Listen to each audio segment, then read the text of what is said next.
Thank you. Thank you so much. It's just an incredible honor to be here. And I have to say that I'm a huge football fan, a huge college football fan, and I think I've watched a certain punt return 10 times in the last few days. And for me personally, there's a good news, bad news aspect of that. The good news is I'm coming to a place where you guys are happy. The bad news is I cannot possibly compete with that. So I have nowhere to go but down on the boring scale. But I'm here to talk to you about what has happened to us as a country and what can we do about it. But before I get to that, I want to tell a story from my own time, my own childhood, growing up in a small town in Kentucky. And there was something that was not mentioned in that introduction, and that is that I am a nerd American. I, at one point, could almost speak Elvish, that I was such a Lord of the Rings fan. And to tell you what a good father I am in inculcating this with my children, that my oldest daughter once wrote her diary in Elvish. So as a nerd American, I have a lot of stories. Among them, when I was in high school, I struck up an arrangement with my best friend from high school that when we were going to new sci-fi or superhero movies, if he bought the costume, I'd wear it. So what I meant is, for example, when we went to the premiere of Star Trek V years ago in the 1980s, he bought me a Spock costume with the ears, with the black hair wig and everything. I did have hair at that time, but I needed the black wig. And I would go in full regalia, and then I would make a little money on the side as my friends would do little dares. Like, I dare you to walk out into the middle of the lobby and say, pull out a tricorder, which was an old Polaroid camera that we're using as a tricorder, and say out loud, "No intelligent life form readings, Captain."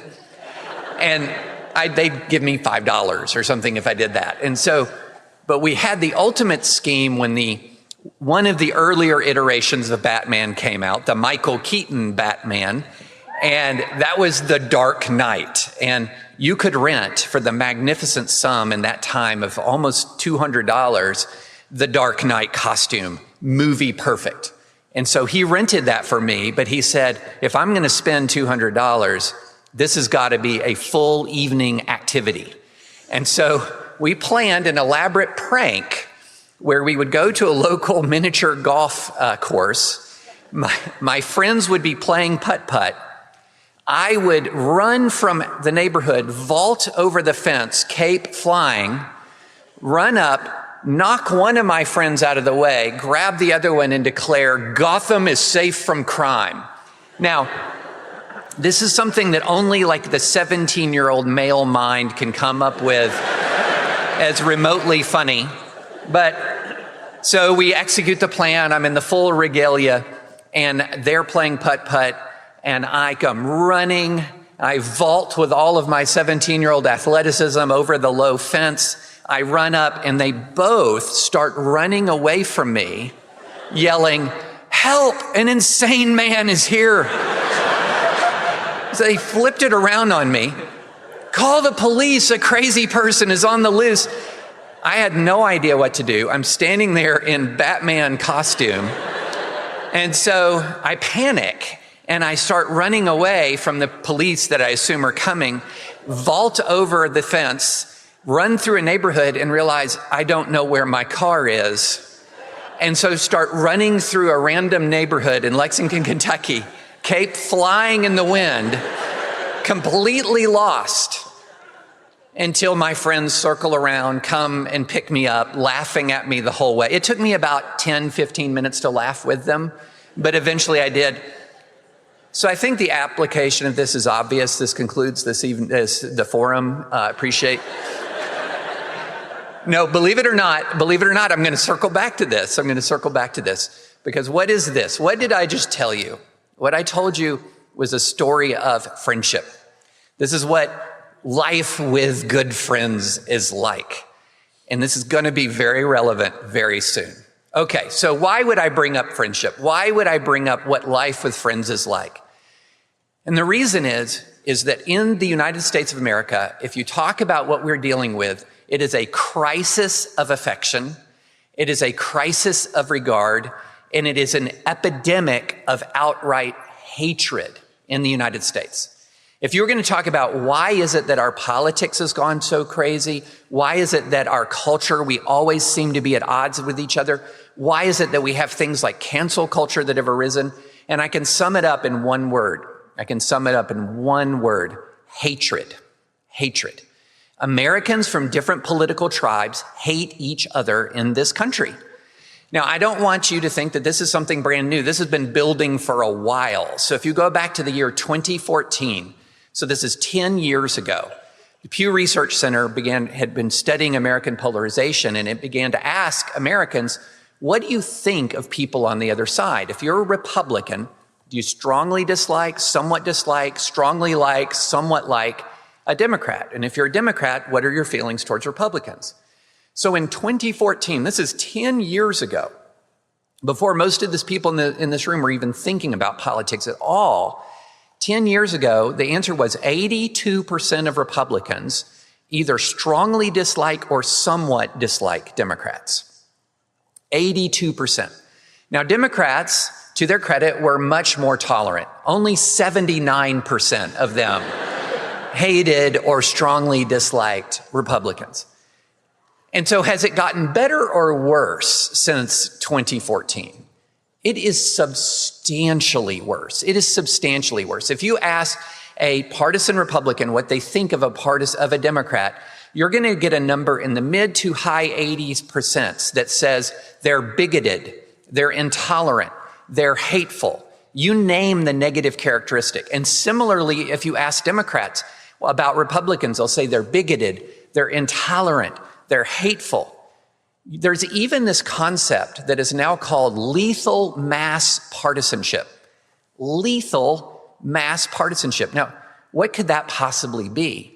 Well, there's about 20% of Americans, believe it or not, who believe that the country would be somewhat better off if a substantial portion of their fellow citizens on the opposing side just died.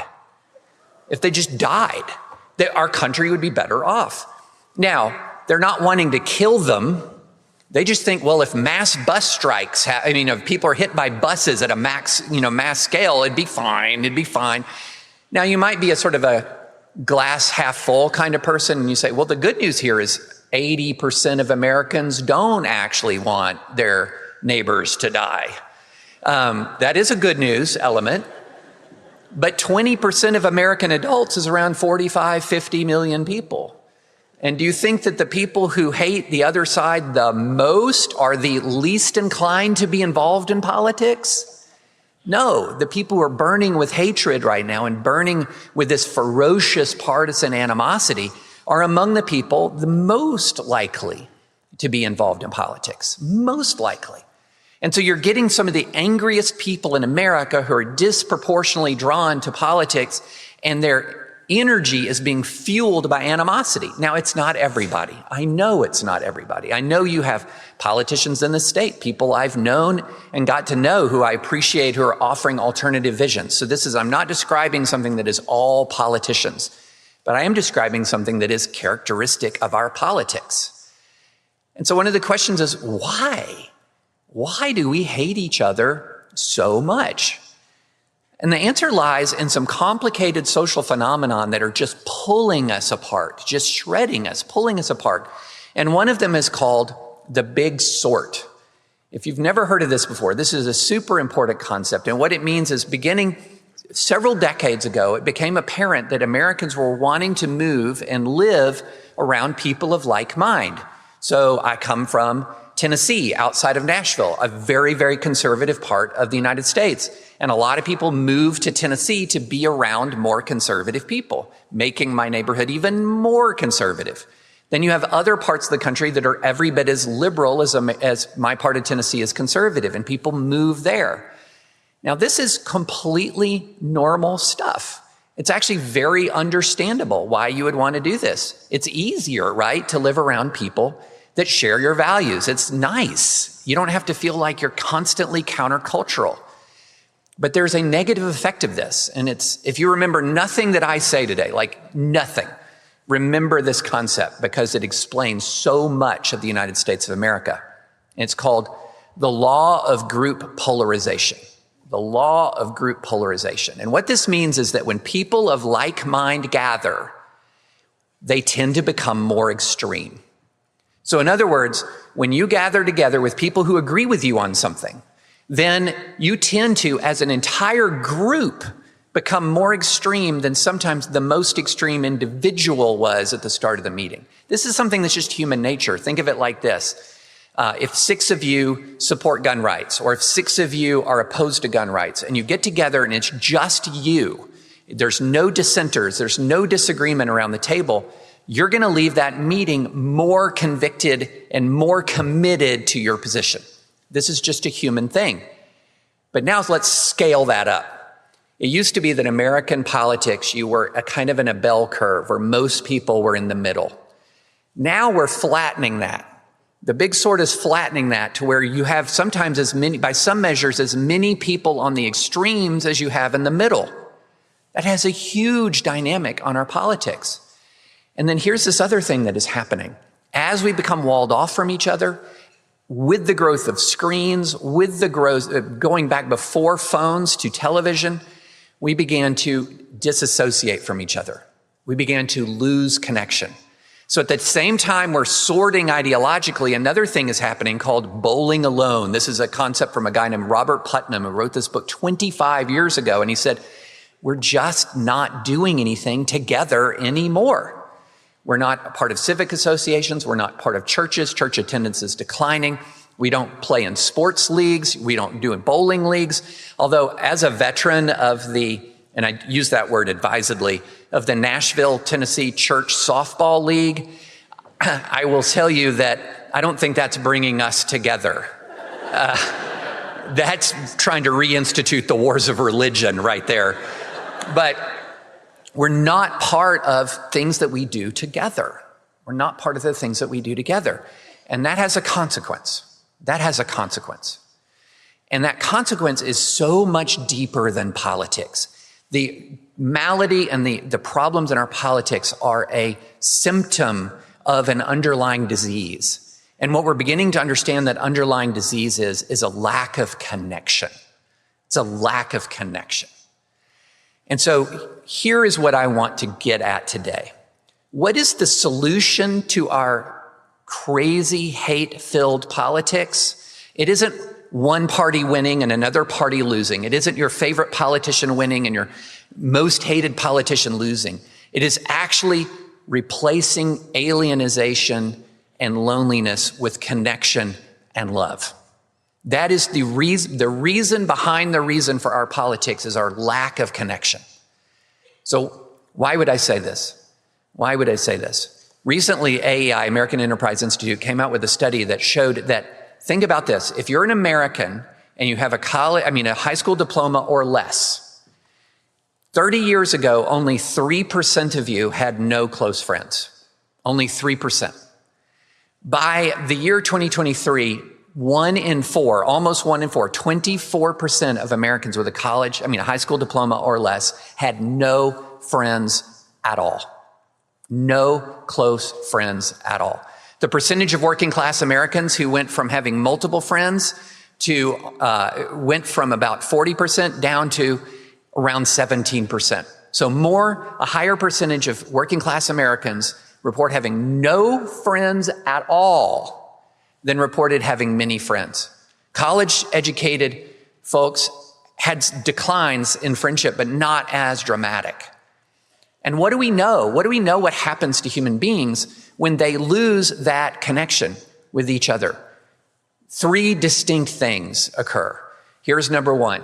An individual who is isolated and alone, unless you're an extreme introvert, that is a formula for loneliness, for despair, and in many times, a formula for self-destructive behavior. If you're going to look at deaths of despair in the United States of America, the category of person who's overwhelmingly likely to die by suicide, by drug addiction, or alcohol overdose is a single or divorced man. It's a lonely man. That's overwhelmingly likely. So if you're looking, there's a personal despair aspect of it. Then there is also an aspect of it that is radicalizing politically. Believe it or not, loneliness radicalizes people politically. There's a group called Over Zero that did a survey of Americans and asked, where do you feel a sense of belonging and where do you feel a lack of belonging? And especially working class Americans overwhelmingly felt a lack of belonging in their homes, in their communities, and in their workplaces. And what does that mean? It means that they become isolated in their own communities, and we know that isolation breeds anger. Isolation breeds attraction to authoritarian movements. Why is that? Because it gives people a purpose, and it can give them also a community. Here's the other thing that we know. We also know that isolation breeds economic stagnation. Now, this might sound strange, but one of the best things that any person can do in the United States of America to improve another person's social mobility is become friends across social classes. If you have friends across social classes, that is one of the number one indicators of social mobility. So here we have a world that is in pain, where people are separated by ideology, where people hate each other, where friendships are declining. And who is the community? Who is the community that can move in that moment? I don't know if we have any WWE fans in here, but I grew up on it. In the South, we called it wrestling. So there's wrestling and then there's wrestling. Well, and if you've watched any wrestling, and my greatest moment is I saw Hulk Hogan wrestle Andre the Giant live and in person, Rupp Arena, Lexington, Kentucky, 1988. Glorious. But in wrestling, you'll always know somebody's coming out because they got music playing. They have the music. So is that the Undertaker's music? Is that the Rock's music? Well, when there's hatred and there was division and animosity, that's when followers of Jesus Christ should hear their music. Not to contribute to it, but to heal it. It's like, imagine that there's hatred and division and you hear Amazing Grace. I need to move. I need to do something here. Because we are the community, the followers of Jesus Christ are the community that is perfectly instructed and formed to deal with this moment. I want to talk about a few verses from Scripture. First, 2 Timothy 1:7. If we're talking about a world in which people are full of fear and timidity, 2 Timothy 1:7 says something. God did not give us a spirit of timidity. Many translations say fear, but a spirit of power. Now, that's not political power, because this is written to the first century church that had no power at all, but faith in the power of God, love and self-control, restraint. We don't go along with the crowd. We don't go along with the crowd. How do we execute on this? How do we execute on this? Micah 6:8. You know what the Lord is required of you, O man, what is good, that we do justice, we love kindness, and walk humbly with God. Think about how countercultural that is. How countercultural that is. In a time where people are angry, in a time where people are furious with each other, we have no fear. In a time where people are cruel to each other, we are kind. In a time where people are arrogant, we are humble. And what does that do? It binds us to other human beings. It gives openings to love other people. You know, I wrote something in the Times recently. I said, what is the one thing you can actually do in this country? What's the most concrete thing that you can actually do in this country to heal our divides politically is actually to extend yourself personally to another human being, to become a friend, to love another human being, to love your neighbor, to allow others to feel a sense of belonging in the United States of America. George Washington understood the mission of this country. And there was something that he wrote. There was a verse that he used almost 50 times in his writings. And the verse is Micah 4:4. It's a beautiful verse. But they shall sit every man under his vine and his fig tree, and none shall make them afraid, for the mouth of the Lord of hosts has spoken. What does this mean?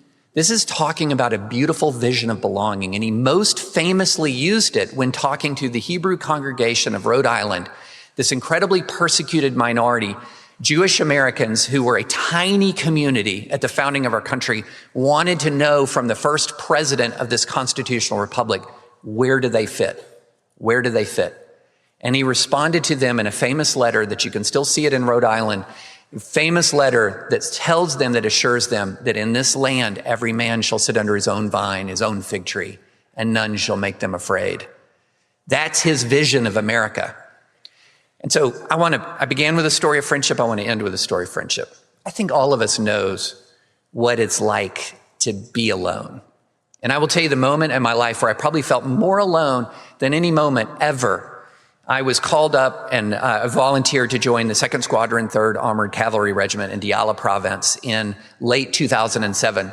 And I was a reservist joining an active duty unit. And if anybody in here has military experience, you know that the active duty folks don't really love the reserve folks all that much.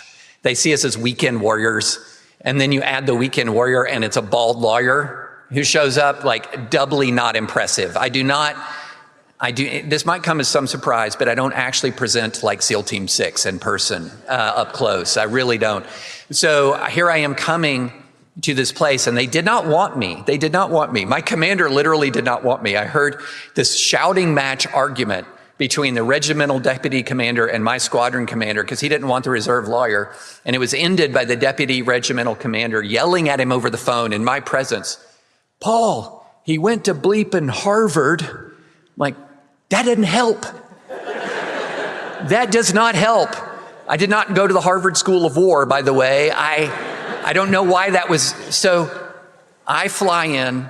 I have this perception that nobody wants me. And there's somebody who greets me. And that was an accurate perception, by the way. There was somebody, though, who greeted me. His name's Leo. Leo greets me. And he says, "You're with me, lawyer." That's what they called me before they liked me, just lawyer. "You're with me, lawyer." And he brought me into his, I became his roommate. He embraced me from the word go. Instantly, as soon as I landed off that helipad, he didn't know anything about me except that I was the reservist that nobody wanted. That's what he knew. And he decided, I'm going to be his friend. And we're about as different as two people could be. I'm a white, Southern evangelical, at the time partisan Republican. He is a Mexican-American immigrant, former Catholic, former LDS, who claims that he only now worships the Hubble Space Telescope because it sees further than anybody. He was also for Obama. Before that was cool, I was for Romney. And I don't know if that ever got cool, but we're about as different as you could be. And I never converted him to my faith. He definitely did not convert me to Hubbleism. But we were inseparable. And when you're downrange in Iraq, you can go nowhere by yourself. You always have to have a battle buddy. Now, that's the Army's term, not mine. I wish it was something more vicious sounding than that. Like, unhand me or my battle buddy here is going to have a word with you. But that's what we were called. So this agnostic, far left friend of mine, one of the things he did for me was he went to chapel with me every week so that I would never have to. I had to go with somebody. I could not go by myself. And so he spent almost a year going to chapel with me so that I could go to chapel. And we fought the whole time. We debated the whole time, but we loved each other and love each other. And I'll never forget, right when I was redeploying back home, I thought, Leo's been so good to me, welcomed me so much. So I gave him a gift. I have friends from law school, had connections with the Obama campaign, and I got him prime tickets to the inaugural, just perfect tickets. He was so grateful. He was so happy. You want to know how he thanked me for it? So on the inauguration day, when Obama is sworn in, and he knew I had great admiration for George W. Bush, he sends me a video of him outside the White House when Marine One is lifting off with George W. Bush for the last time. He filmed that for me while very helpfully singing, na na na na, na na na. But I wouldn't want it any other way. I guess I have interesting friends. Like, one's going to bail on me in the middle of a prank. Another one's going to taunt me long distance while my president is being ejected from office. I need to think this through a little bit more. But what I think about, what is it that grounds me in a difficult moment in American history? What is it that teaches me not to hate the other? What grounds me, what teaches me not to hate the other is this understanding and knowledge of who the other is, because they're also my friends. They're people I know and they're people I love. You know, I used to say, I talk a lot about friendship because we have this friendship desert in this country. And I used to say, everybody needs a Leo. You know, everyone needs somebody like that in their life who's not a factional friend, like they're with me so long as I agree with them politically, or they're with me so long as I rightfully agree that Rings of Power is better than House of the Dragon or whatever, you know, which is true, by the way. That is not a conditional friendship. It is this concept of unconditional love. And what community of people are better equipped to offer unconditional love to their neighbors than followers of Jesus Christ, who offered unconditional love to us? So what is it that's breaking us? It's hatred. It's animosity. What is it that can unite us? Love, friendship. Here's our mission. To be a Leo, to reach out to somebody else with fairness, with kindness, with humility, because not any one of us knows everything. To act justly, to love kindness, and to walk humbly before the Lord your God. To what end? So that my neighbor who I love can feel like they belong in this place. So act justly, love kindness, walk humbly. Why? So that every man can live under his own vine, his own fig tree, and no one will make him afraid. Thank you very much.